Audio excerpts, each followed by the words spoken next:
Hai teman-teman, kamu tahu nggak sih kalau misalnya hiperaktivitas dalam kehidupan sehari-hari, kekurangan atensi, dan juga impulsivitas bisa menjadi salah satu tanda bahwa kamu mempunyai ADHD.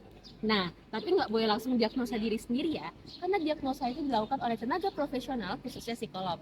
Jadi kalau kamu merasakan ada satu atau lebih tanda yang dalam jelaskan di video ini ada di diri kamu bisa langsung pergi untuk ke psikolog.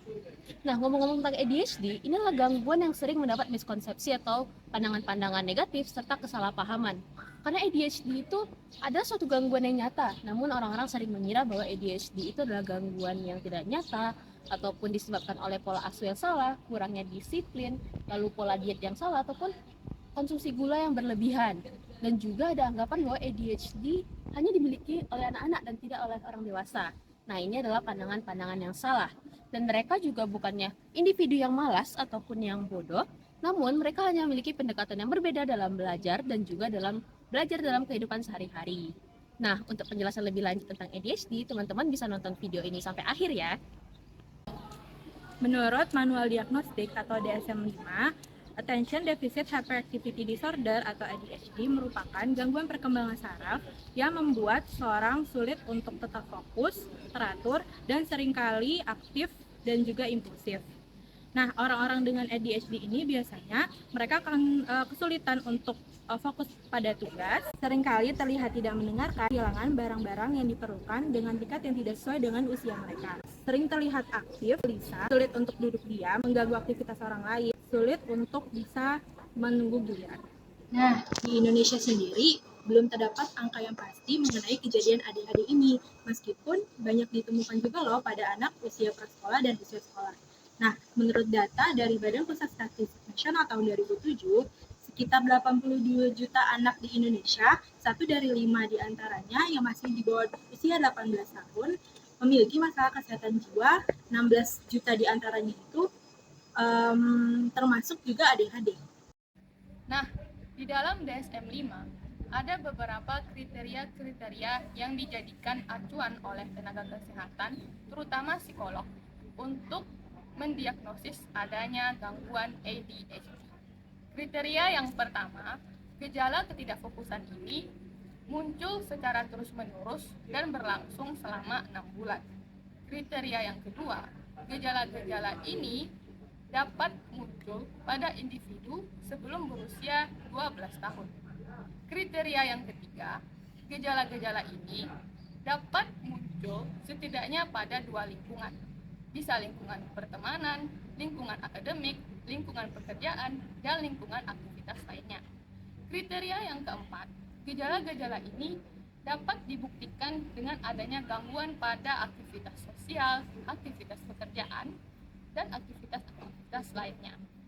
Dan kriteria yang terakhir, yaitu kriteria yang kelima, gejala-gejala ini muncul tidak pada kondisi skizofrenia atau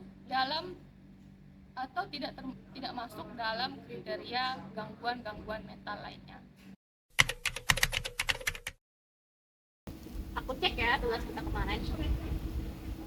Logis, kok tugas kita belum kamu rename? Kamu harus diganti namanya. Iya, dan juga harusnya kan bentuk PDF kan. Masa iya harus emang ada ketentuannya?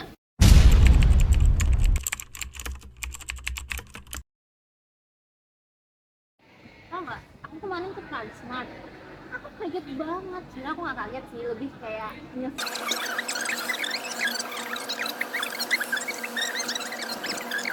Itu, Jess, kamu ngeliatin apa sih? Lu ngeliatin aku nggak sih? Aku ngomong.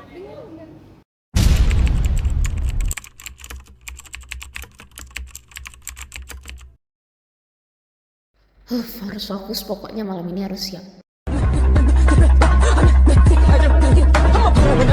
A few moments later.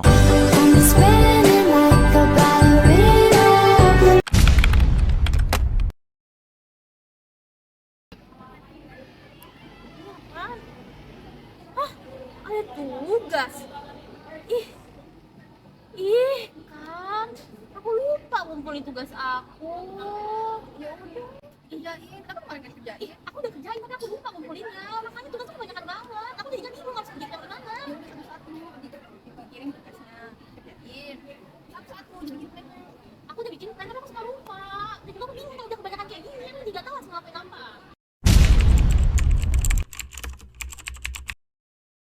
Iya, kita kan ada tugas bikin makalah PPKN ya. Coba kalau misalnya bagian kamu cari materi tentang Pancasila. Nggak mau ah, capek tahu susah.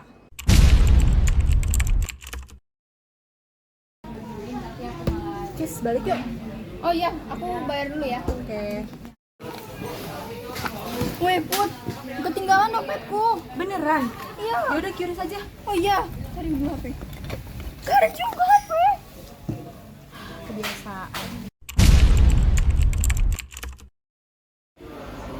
Put, bukannya ada bimbingan pagi ini? Astagfirullahaladzim, aku lupa. Duluan ya.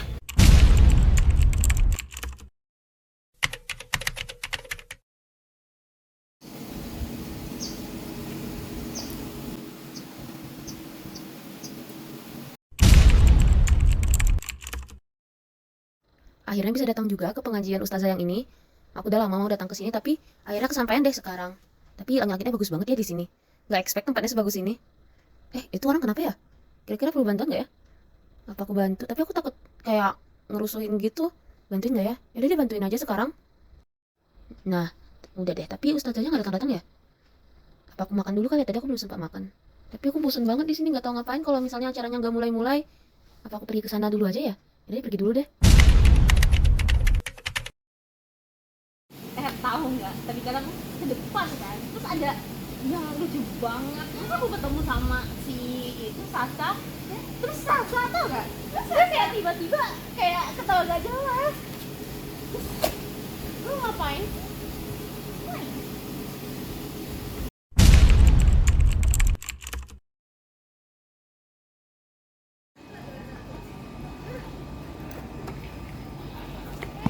Kenapa? Sebentar, itu rantainya putus. Sebentar, dibenerin dulu. Gak mau, aku mau main.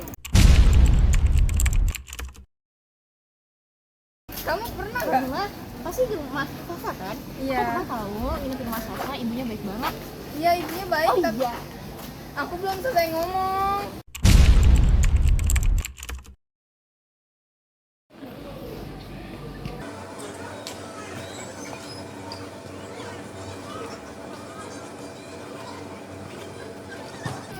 Kok dua-duanya nggak, Kak?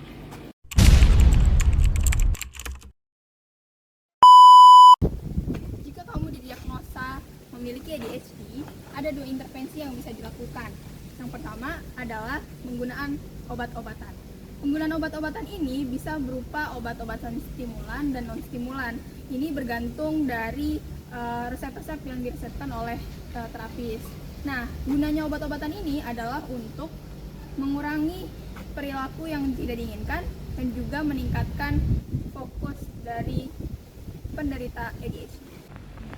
Intervensi yang kedua adalah terapi psikologis. Nah, terapi psikologis ini ada banyak macamnya. Yang pertama, itu ada CBT. CBT atau Cognitive Behavioral Therapy ini bekerja dengan terapis itu membantu mengenali pikiran-pikiran negatif dan diubah menjadi pikiran positif, sehingga pikiran tersebut itu bisa diubah menjadi perilaku yang baru dan dikuatkan dengan menjadikan perilaku baru tersebut menjadi habit.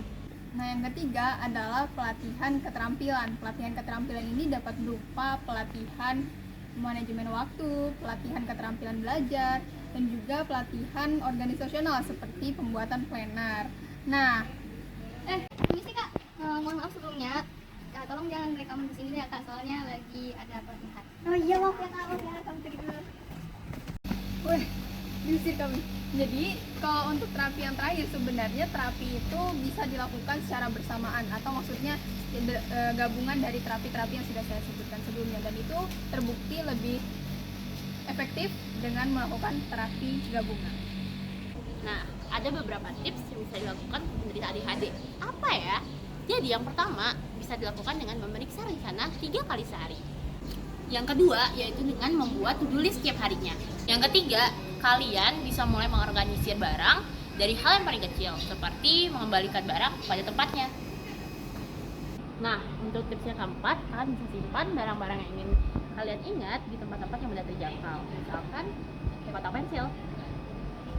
Nah, untuk tips terakhir, kalian bisa menggunakan alarm untuk pengingat tiap kegiatan yang hendak kalian lakukan. Wah, Alarm aku udah bunyi. Aku harus ke kelas dulu ya. Bye-bye.